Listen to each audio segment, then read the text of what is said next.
লঘুচাপের প্রভাবে নোয়াখালীতে ভোর থেকে বৃষ্টি হচ্ছে। এতে জেলা সদর ও বেগমগঞ্জের বিভিন্ন এলাকায় জলাবদ্ধতা দেখা দিয়েছে। বান্ডেল থাকলে প্রতি সেনমানিতে টাকা বাঁচবে। বিকাশ সেনমানি বান্ডেল কিনে জিতুন প্রতি লেনদেনে।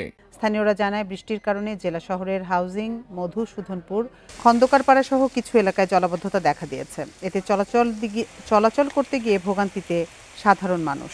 এছাড়া বেগমগঞ্জ উপজেলার একলাশপুর, হাজিপুর, দুর্গাপুর, নরোত্তমপুর সহ বিভিন্ন ইউনিয়নে প্রায় 2 মাস ধরে চলা জলাবদ্ধতা পরিস্থিতির আরও অবনতি হয়েছে।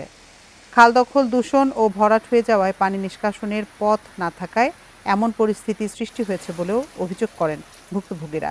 এর মধ্যে একলাশপুর ইউনিয়নের বেশিরভাগ বাড়িঘর ও সড়ক পানিতে ডুবে আছে। নৌকা ও সাঁকো ছাড়া লোকজন বাড়ি থেকে বের হতে পারছে না।